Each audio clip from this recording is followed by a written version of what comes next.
मैं डॉक्टर सिराज शेख और आप देख रहे हैं मेरा यूट्यूब चैनल ज्ञानवर्धन। ज्ञानवर्धन चैनल में आप सभी का मैं दिल से स्वागत करता हूं। आज हम आए हैं एक नए वीडियो के साथ जिसका नाम है लोहे का स्वाद। देखिए, कवि कविता लिखता है, वह आम समाज की पीड़ा को लिखता है, अपनी अनुभूति को भी व्यक्त करता है और किसी अन्य की अनुभूति को भी वह शब्दों के माध्यम से अभिव्यक्ति का साधन बनाता है। शब्द और अक्षरों में वह ताकत होती है कि वह किसी की अनुभूति को व्यक्त करे, समाज से अवगत कराए कि इसकी पीड़ा यह है और इस पीड़ा से अवगत होने की वजह से उस व्यक्ति की पीड़ा कहीं न कहीं कम होती हुई नज़र आती है।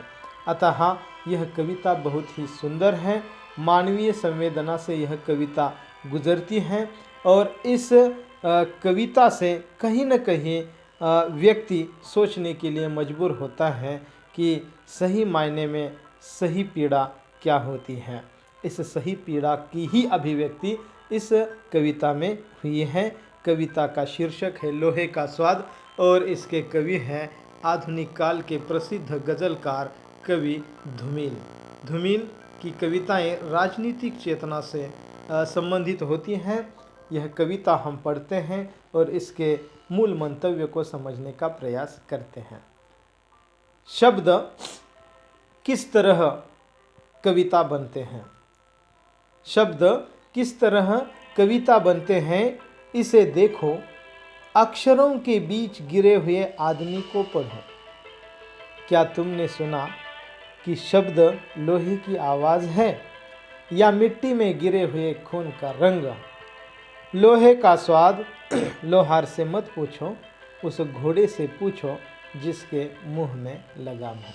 कहा जाता है कि यह कविता धूमिल जी की अंतिम कविता थी। शब्द किस तरह कविता बनते हैं, अर्थात कविता बनने के लिए शब्दों की आवश्यकता होती है। शब्दों के साथ साथ अनुभूति की भी आवश्यकता होती है।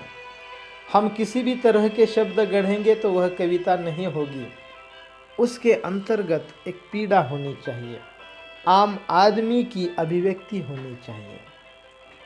अक्षरों के बीच गिरे हुए आदमी को पढ़ो, इसलिए कवि संदेश देता है कि अक्षरों के अंतर्गत कुछ पीड़ा है, किसी न किसी आदमी की पीड़ा है, उसे पढ़ो।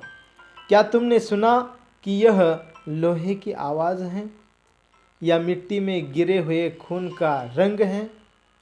जब हम कविता पढ़ते हैं, साहित्य पढ़ते हैं, तो क्या वाकई हम उस मूल संवेदना तक पहुंच जाते हैं जिसकी पीड़ा को व्यक्त किया गया है? नहीं, उस पीड़ा तक हमें पहुंचना चाहिए।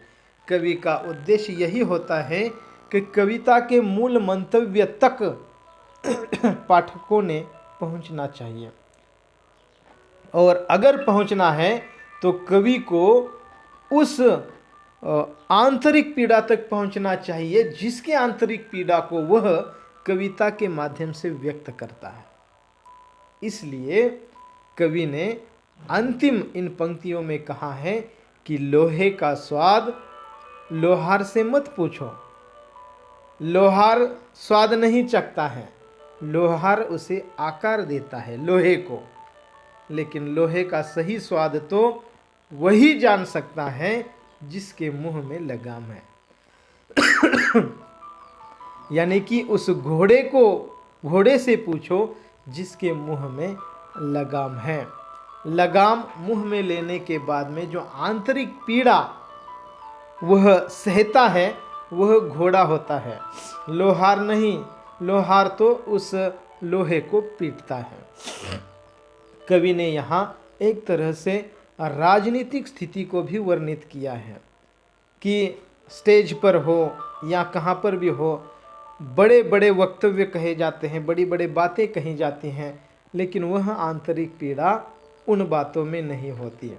आंतरिक पीड़ा और सही जो अनुभूति है, वह अनुभूति अगर जानना है तो उस सर्वहारा वर्ग के अंतर्गत हमें जाना आवश्यक है। गरीबों के पास हमें जाना आवश्यक है। आम आदमी की पीड़ा को देखने के लिए आम आदमी के जहाँ वह रहता है, जहाँ उसका बसेरा होता है, वहाँ जाकर के हमें देखना होगा। अर्थात अनुभूति को जानने के लिए कविता लिखी जाती हैं और उस अनुभूति तक कविता के माध्यम से हम जाते हैं और सही मायने में उस वर्ग के अंतर्गत जाकर के भी हमें उस पीड़ा को जानने की आवश्यकता है। यह संदेश इस कविता के माध्यम से कवि धूमिल जी ने दिया है।